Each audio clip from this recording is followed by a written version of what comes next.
Shri K Anilkumar, ഇപ്പൊ ഈ സഭയുടെ നടപടിക്രമങ്ങളിൽ ഒന്നാണ് ഈ അടിയന്തര പ്രമേയത്തിന് അവതരണാനുമതി കിട്ടുകയോ കിട്ടാതിരിക്കുകയോ ചെയ്യുക. പക്ഷെ ചോദ്യോത്തര വേള മുതൽ പ്രതിപക്ഷത്തിന്റെ അവകാശങ്ങളുണ്ട്. അവിടെ മുതൽ അത് ഹനിക്കപ്പെടുന്നുവെങ്കിൽ ആ കാര്യത്തിനകത്തുള്ള കൃത്യമായ വിമർശനം അവർ മുന്നോട്ട് വെക്കുന്നത് എങ്ങനെയാണ് ഒളിച്ചോട്ടമാവുക?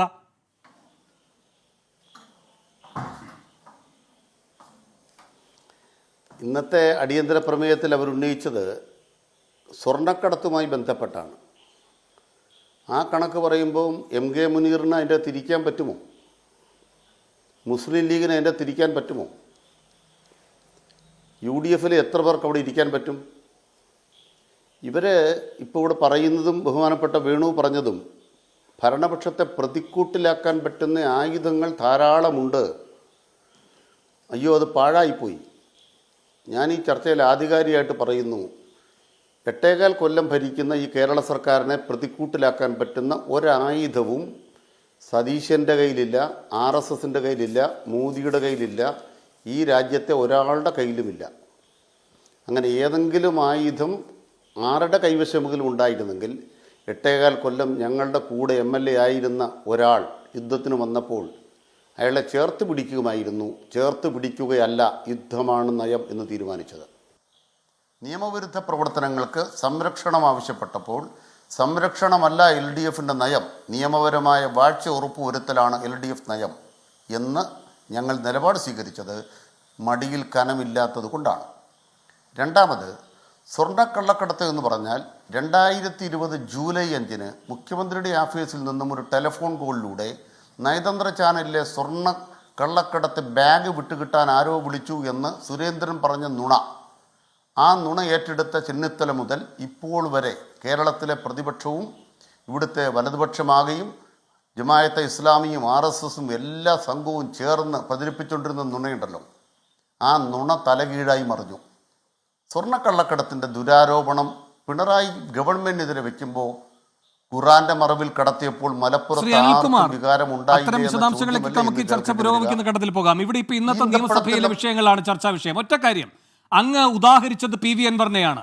യുദ്ധം തന്നെ നിങ്ങൾ പ്രഖ്യാപിച്ചു, അനുനയത്തിനില്ല, കാരണം നിങ്ങൾക്ക് മറച്ചു വെക്കാനൊന്നുമില്ല. ശരി, അൻവർ ഇങ്ങനെ മുഖ്യമന്ത്രിക്ക് ഒരു കത്തെഴുതി കൊടുക്കുന്നു, ആ കത്തിന്റെ ഉള്ളടക്കമടക്കം പുറത്തു വരാതിരിക്കുന്നു, പക്ഷെ അതിന്റെ മേൽ മുഖ്യമന്ത്രി അന്വേഷണത്തിന് ഉത്തരവിടുന്നു.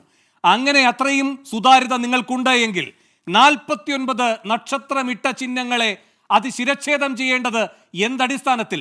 അതിന് നിങ്ങളെ പ്രേരിപ്പിക്കുന്നത് ഇപ്പൊ മുനീറിന് ഭയമുണ്ടെങ്കിൽ നിങ്ങളെ നിയന്ത്രിക്കുന്ന ഭീരുത്വം എന്താണ്?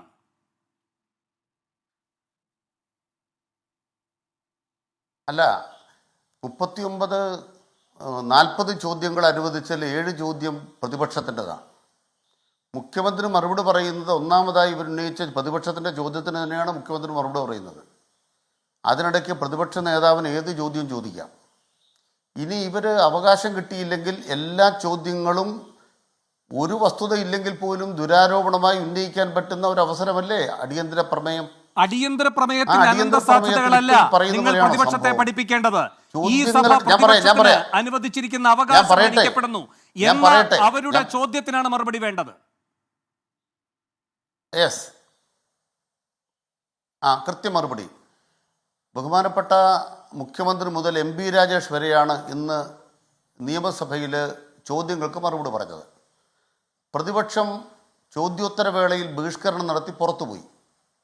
പുറത്തുപോയ പ്രതിപക്ഷം ചോദ്യോത്തരവേള നടക്കുമ്പോൾ തന്നെ തിരിച്ചു വന്നു. തിരിച്ചു വന്ന പ്രതിപക്ഷത്തെ MP രാജേഷ് സ്വാഗതം ചെയ്തു.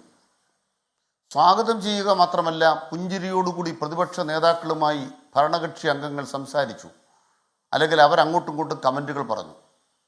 ഇതിനുശേഷം ചോദ്യോത്തരങ്ങളിൽ പ്രതിപക്ഷം MP രാജേഷിൻ്റെ അവസാന ചോദ്യ മറുപടിയിൽ അവർ ശാന്തരായി കേട്ടുകൊണ്ടിരുന്നു. അപ്പോൾ ആർക്കും തർക്കമുണ്ടായില്ല. ചോദ്യോത്തരവേള കഴിഞ്ഞു. റൂൾ 50യുടെ ഘട്ടം വന്നു. റൂൾ 50 ഘട്ടം വന്നപ്പോൾ ബഹുമാനപ്പെട്ട സണ്ണി ജോസഫ് ആവശ്യമുള്ള കടലാസുകളുമായി അടിയന്തര പ്രമേയത്തിന് പ്രസംഗം അവതരിപ്പിക്കാൻ കടലാസുമായി അദ്ദേഹം തയ്യാർ.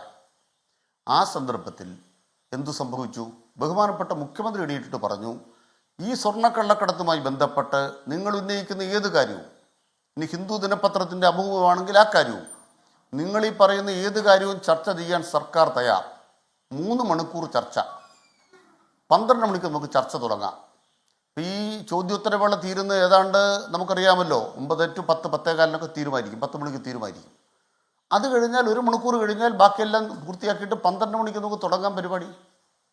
അത് പ്രതിപക്ഷ നേതാവിന് എത്ര നേരം വേണം പ്രസംഗിക്കാം, മറ്റ് എല്ലാ ഘടകകക്ഷി നേതാക്കന്മാർക്കും പ്രസംഗിക്കാം, അടിയന്തര പ്രമേയം അവതരിപ്പിക്കുന്നവർക്ക് പ്രസംഗിക്കാം, ഭരണകക്ഷിക്ക് മറുപടി പറയാം, മുഖ്യമന്ത്രി അങ്ങനെ വരച്ച വരെ നിർത്തി വരിഞ്ഞ് മുറുക്കാം, ആരോപണ ശരങ്ങൾ കൊണ്ട് അങ്ങ് വലിക്കാം.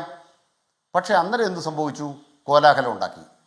കോലാഹലം ഉണ്ടാക്കിയിട്ട് പ്രതിപക്ഷ നേതാവ് സംസാരിച്ചു കൊണ്ടിരിക്കുമ്പോൾ കുഴൽനാടൻ ഒരടി മുമ്പിൽ.